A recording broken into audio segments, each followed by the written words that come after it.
All right, welcome back, friends and family, to another episode of the podcast, and Happy New Year! With me, as almost always recently, my good friend, Mr. Jason Squire. How are you, Jason? I'm doing great. So, first, we know what people are coming here for at this point, especially when you are on the podcast. It is all of your Royal Fork news. I think that's what we are well known for now at this point. And if you haven't been following along, Jason and I don't know, at one point we just talked about the Royal Fork buffet, which was kind of a Midwestern buffet. And it has become like an obsession at this point. And other people are starting to participate, which is a lot of fun. We talked last time about someone sending us in some Royal Fork pictures. Now, your sister came through pretty huge at Christmas time. You want to say what your sister drummed up here? So at Christmas, I opened this box that had eBay markings on it, and I want to say it was either Missouri or Arkansas. And my sister Jamie, for my Christmas gift, got me 2 Royal Fork food trays. Like legit from Royal Fork, branded Royal Fork food trays. She told me to give Luke one, which I did. So Luke is now holding this gem in his hand. Yes, so thank you so much, first of all. And it's pretty exquisite. I'll post some pictures since we're just doing this audio. But it is like, if you can picture, if you're not familiar with Royal Fork, like the high school cafeteria where you have the large tray, but this is just a large, it doesn't have the compartments, it's where you would put your plates on it, but it even has the Royal Fork logo, the insignia in the corner, which is a pretty great little logo, actually. It just has that 60s vibe, but it looks like a crown and a fork at the same time, which is legit. Yes, yeah. So it's beautiful. It's magnificent. Thank you so much. It will be on my shelves that are behind me whenever I'm podcasting or filming video stuff. So keep an eye open for the Royal Fork tray. Just thinking like someday when we die and our families are getting rid of our stuff, like, why does he have a Royal Fork tray? Well, at this rate, it may be an entire Royal Fork. We may be buried in a Royal Fork at this point. Oh, that would be great. A defunct Royal Fork. So thank you, Jamie. Where my dream is to find someone who carved the meat at Royal Fork and autographed the tray. We also might have a even better surprise coming. We're waiting to find out, but this could be the deal maker for us. Yeah. So keep tuning in for some more Royal Fork information. But thank you to Jamie. That is a pretty magnificent poll. Yes, it is. On her. Next, we'll start our regular segments, Good News. I first wanted to shout out, I got a message from Missy Schmidt talking about the last organization that we highlighted, which was One Simple Wish. That was the organization where they grant wishes particularly to children who are in foster care. Mm-hmm. And something that Missy sent that I think is often overlooked for young people in foster care, something that they can always use, is luggage. Oh. Which, when she mentioned it, I guess I'd heard that before, but I didn't really think about it. Having luggage is a much more dignified way to travel, if you will, mm-hmm. if you're having to go between some different living situations, as opposed to just throwing everything in a bag, a garbage bag, a mesh bag, something like that. So that's something I didn't really think about, but those little things that just help people feel dignified, empowered. I don't have a lot of firsthand experience with foster care, but of course we've had a number of students mm-hmm. go through that we've had that are in a foster care situation.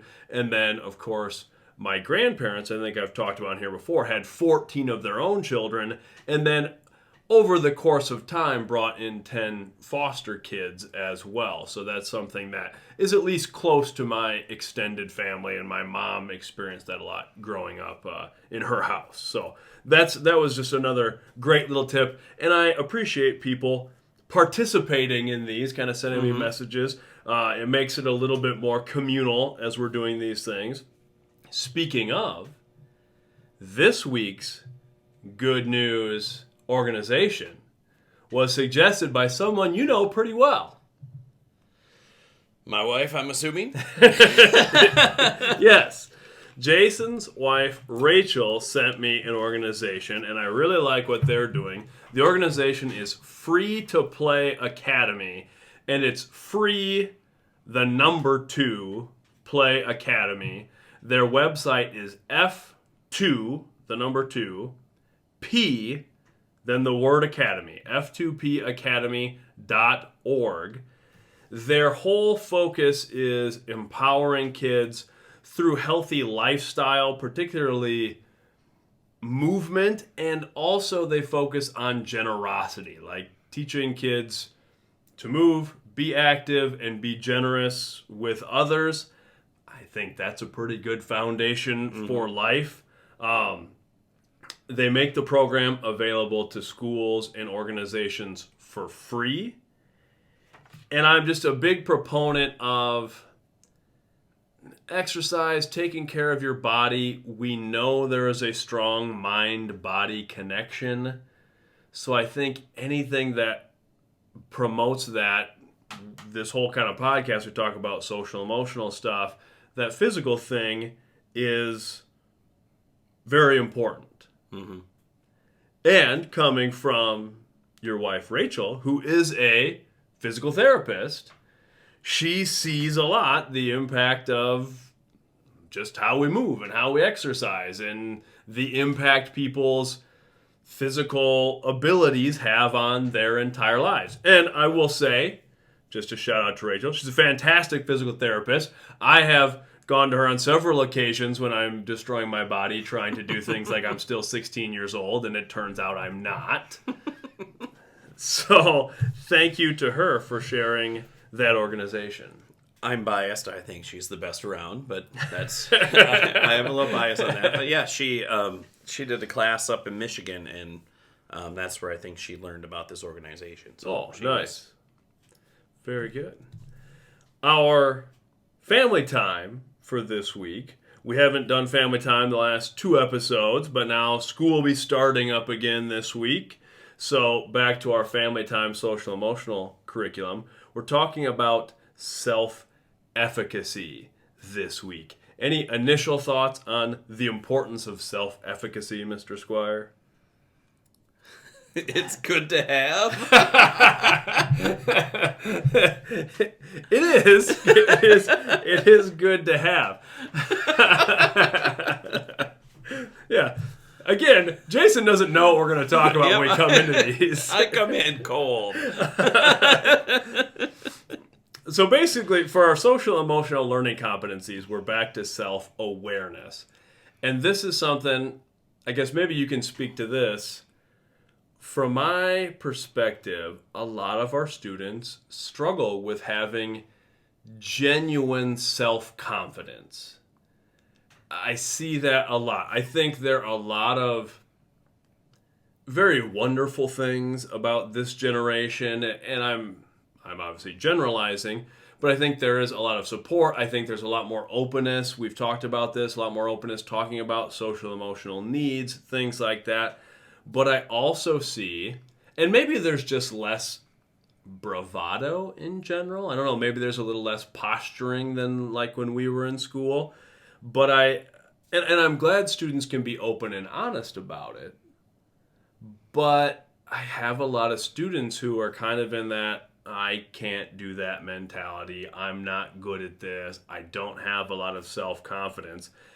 And it's pretty hard to be successful, high-achieving in anything if you don't have that self-confidence.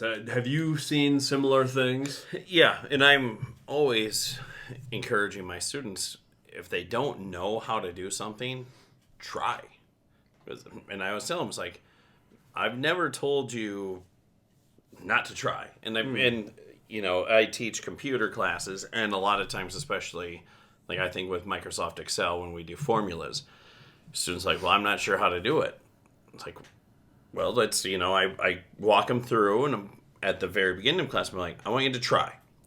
I said, and I always tell them, I said, you try. I'll come and look. If it's not right, then that's great. But you gave it a shot. I don't want you to be paralyzed by that fear of failure. You're going to learn more by trying it versus me just telling you how to do it the first time. But I would, in as many years as I've taught now, I notice that more. I think it's that kind of deer in the headlights, just that the fear of not having it right away. Mm-hmm. And I don't know if it's just because when we were in school, maybe our teachers were a little more blunt with us on some of those things too, and just told us, well, just do it. Yeah. I don't know how it, what has changed there, but I've seen that trend as well. Well, and I think that is oftentimes a shortcoming of our educational system. And again, there are a lot of great things happening in individual classrooms, but that is a lot of students fall in that trap of, what do I need to do to get the A? What do I need to do to get whatever grade? I just want to go through ABC. Tell me what to do so I can complete it and move on to the next thing.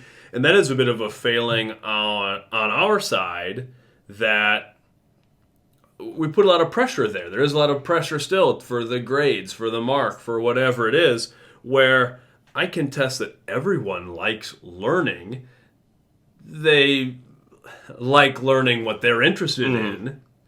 And sometimes we're in a situation where we're trying to give information that may not every student is going to be excited about jumping into. But it is hard to get past that fear of failure. I see it in my art classes, which in art class, I want you to be creative. I want you to enjoy the experience. I want you to have an outlet for yourself. And I'll have students, I can't do this. I can't draw that. And back to you said, like, well, try. I'm here to help, but a lot of it is just the journey, the experience, trying to go through the steps and troubleshoot. And I think that's hard. But really, that's the only way to build self-efficacy, where it's okay, I've had to face difficult things before. I have learned from them.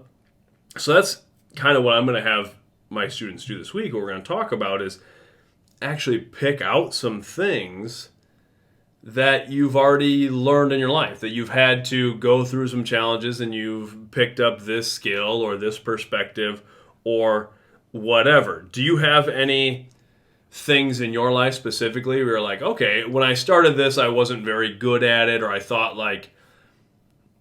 I never thought I would be able to reach this level of proficiency that I'm at now, anything like that?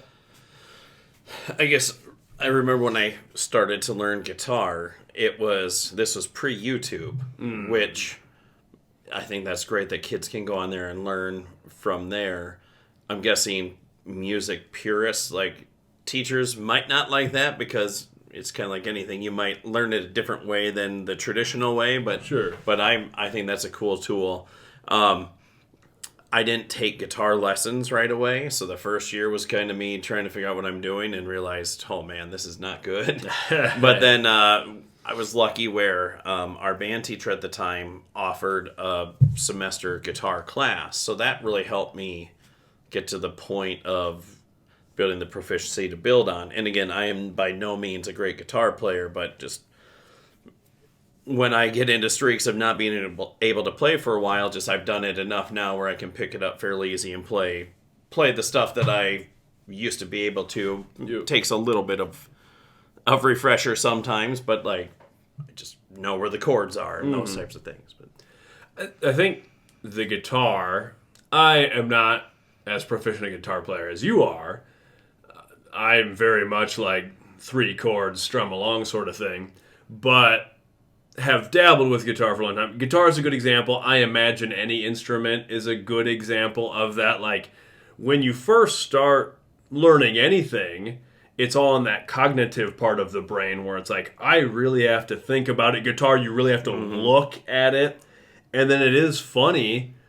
There's a handful of songs that I play frequently that, like, you don't have to look at all. You're doing the chords. You're even maybe singing along. And, like, there's times, certain songs that I've played a lot, I can actually be thinking about something else and I'm singing along and still playing. It's sort of like a meditative thing almost. I'm kind of spaced out and just kind of going because it reaches that automatic phase.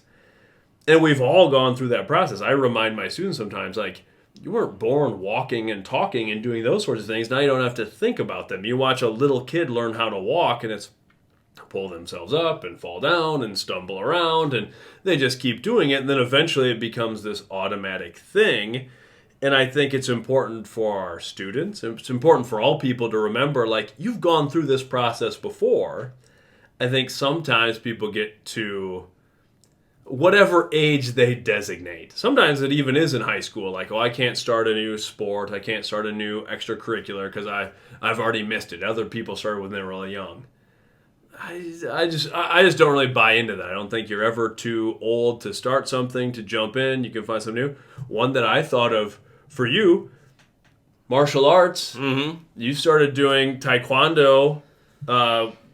We've been doing it together for a long time. That's something I started doing when I was a really little kid. I've done that for 30 years. But you just had a testing and got another belt the other day. A lot of stuff with taekwondo. When I first started, I'm like, I can't believe I can do what I'm doing now from that first day. And again, I am functional for a dude of my age and build, but it's, pushing yourself to those limits that you know you can, or trying to get past the limits has been fun with that. So yeah, I think that's important too, to, like, not everything's going to be an immediate success. I think so. I've done, like, the taekwondo, or the kind of traditional taekwondo, for 30 years now. Started getting into jiu-jitsu about a year ago. Really started going to kind of an actual school, gym, whatever, to train fairly recently. And it's like, oh, it's kind of, I think it's good to go through that beginning process of, like, oh, I'm just getting smashed by guys. Like, I'm way behind some of these guys in terms of just what they know. And then things get a little easier, and I'm trying to learn a little bit every day, but it's just that idea of, like, just get a little better each time out. Then all of a sudden things start to slow down. It makes me think that with playing football in college as well.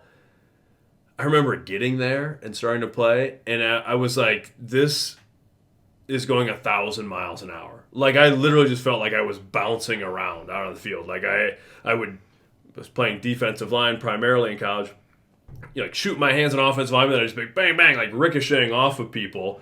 Like, how? I don't know what is happening at all. And then it hits a point where, like, it all slows down. Then it was like, oh, then I can tell what I'm doing, and I can make adjustments. And then you watch, I remember then watching a high school football game after that and being like, this could not have been this slow when I played. Like, this is ridiculous. But that's kind of the stages for everybody. Mm-hmm. So that's what we're focusing on this week, is a little self-efficacy, which is a great thing as we start the new year for everybody, whether you're a New Year's resolution person, or I think we all just do a little bit of reflecting at the end of a year and the start of a new year, and kind of thinking about what we want the next year to be. To have a little self-efficacy, remember it's about the process. That's a good thing. My blog post this week is called Still Flying. So, maybe, I don't know if you've ever seen this before. You ever seen a bird that's, like, flying on a super windy day and it's going nowhere? Yep. So I was driving one day recently. We've had some windy days recently. And I saw this bird just caught, like, perfectly hovering in the air, flying, really flapping, but gaining no ground, just kind of sitting there hovering.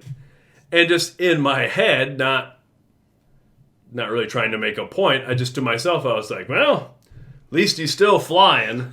And I was like, I wonder if a bird, I don't suppose a bird probably has this level of higher order thinking, But like if a bird can appreciate that even on a windy day when it might be hard to fly against the wind, if they can appreciate still flying. Because like that seems pretty cool to me. Oh, absolutely. Like to be able to fly, it's kind of one of those things people have dreamed about for forever. Like, what would it be like to fly? And I think we all do that sometimes, where it's like, it's pretty easy for us to get upset about the things that aren't going perfectly in our lives, to get upset about the wind that's blowing in our faces, and then we don't realize, like, hey, we're still flying, though. Like, we still have some good things. That's a good thing to remember too, kind of at the end of a year and the start of another year. Have you had experiences like that as well, where you have to just remind yourself, like, all right, things are still pretty good. Like maybe they're not. This thing didn't go how I thought it would, but in the big picture, things are still okay. Yeah, trying to think of anything just right off the bat. I guess exercise routines where it's like, oh, maybe I wish I could lift more or do this faster or more reps or things like that. But then like, well, I can actually do this still. So that's, and knowing it will get better that way. And, just trying to do some of those, again, even just like the Taekwondo stuff. It's like, oh man, I wish I could kick higher with that. But it's like, at least I still can kick like this. True. Yeah. So, yeah. I was thinking about that today. Like, I stopped at my parents' house and I was watching my dad walk back into the house and thinking back, like, okay, when I was trying to think like how old I was at my age, when my dad was my age now, how old I was, trying to think about those things and thinking like, I can do a lot more of the athletic stuff, but it was never my dad's forte. He was working all the time, but I think about like, okay, I feel like I am physically in a better spot than my dad was at that point when he was my age, so just like, okay, well, don't be too hard on yourself because you're still doing these things right now just to hopefully stay more physically active. So that's a very good point. As we get older, we lose things. We lose certain physical abilities. You lose people. You have personal losses in your life, whatever. But yeah, it is good to remember that. That is a funny... I've thought about that as well, that like I now have memories of my dad particularly, but of my parents when they were younger than I am now. Mm-hmm. Like, that's kind of wild to think about. Yep. That like, oh yeah, like I remember when my dad was 30. That's crazy, I mean, like to look back, it's like that guy had his whole life in front of him still. I mean, I don't know, like that's just kind of a crazy thought. But I think that is a good reminder. I get that way with physical things sometimes too. Like if I like have an injury or something like that I work around, like I'll get upset because I like doing physical stuff all the time.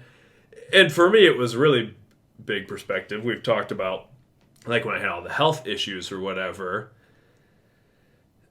Initially, that was very frustrating for that because I wanted to do the physical things that I could do. And that was just a big part of me getting through that mentally, was reminding myself of, you've had all of these wonderful things in your life, family, friends, been able to do a lot of things. Like, even if you don't get better from this, like, you've been more fortunate than maybe I deserve, or, whatever. Mm-hmm. It was just something that I had a lot of good fortune. And one particular thing I remember when I was at the Mayo Clinic, because I had to bounce around the Mayo Clinic and University of Iowa hospitals, I was at the Mayo Clinic and I was having to do, basically, they feed you radioactive food. Oh, so you get like some scrambled eggs and some toast that has some sort of tracer in it, right? Yep.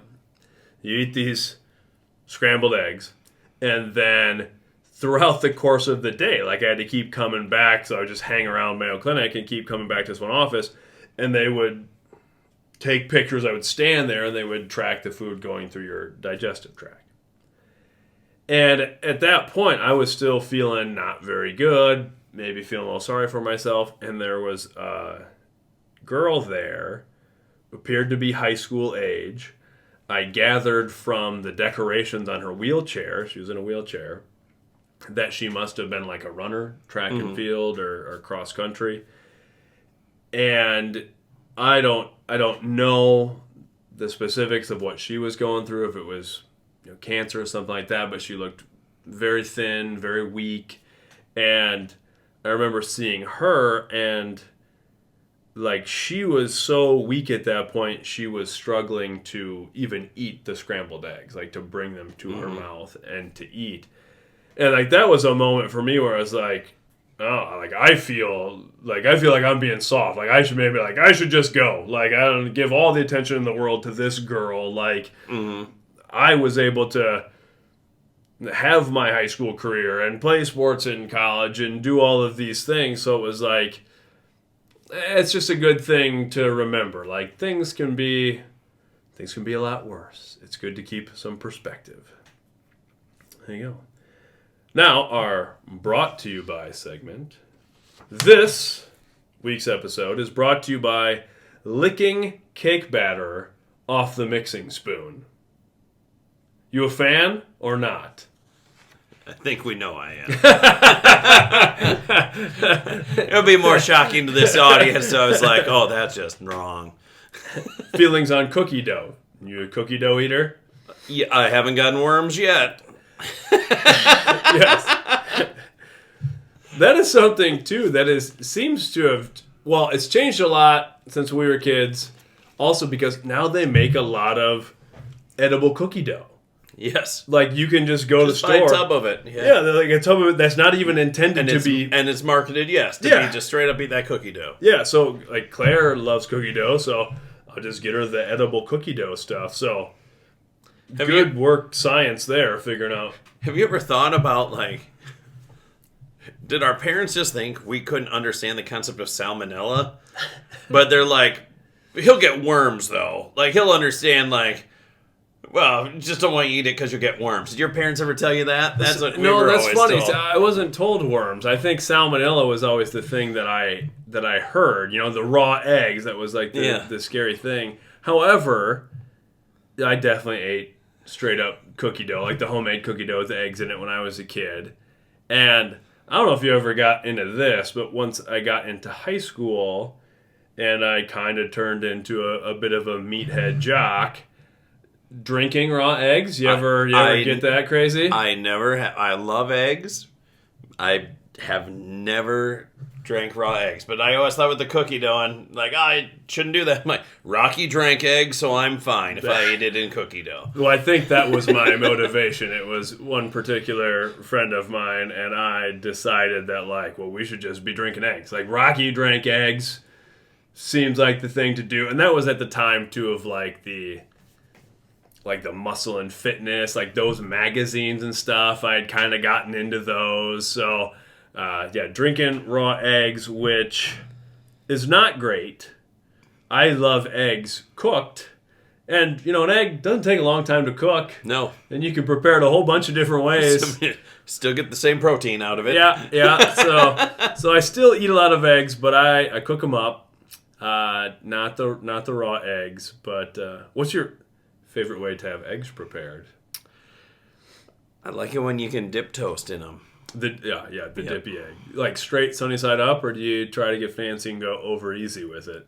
Probably just sunny side up. Yeah, that's me too. I like sunny side up. I'll crack several of them into the pan, and then I like to use it as like a condiment. Like the egg yolk, I'll just throw it on top of whatever I'm eating. Oh, yeah. It's so good. It's great. It doesn't have to be just breakfast. I do a lot of, potatoes and meat and stuff like that. Throw some eggs on there. Pretty good. I love eggs from my head down to my legs. That's the old commercial, right? The incredible edible egg. You bet. Very good. So, licking the cake batter off of a mixing spoon. Whenever I'm thinking of these, fake brought to you by things, it's like the simple little pleasure stuff. And I like going to a cool restaurant or experiencing different food, those sorts of things. But I don't know if there's ever a food experience that gets better than when you're a little kid and you're making stuff like that and just eating the cookie dough or licking the cake batter off of the spoon. That might be the height of eating experience. You can't let it go to waste. That's the problem. That was just sad. So that is a good only point. thing close for me is when you have like the sheet cake and I call it the real frosting, the stuff with all the sugar. The sugar frosting, yeah. And the little scallopy frosting that's on the bottom.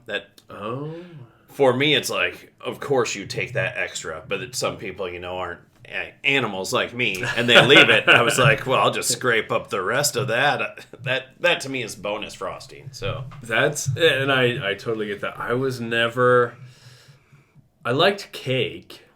I haven't eaten cake in a long time, but I was never super big on the frosting. So for me, it was sort of a revelation when like the whipped frosting really started taking hold. Because I was like, oh, I can handle this a little bit better. This is a little more for me.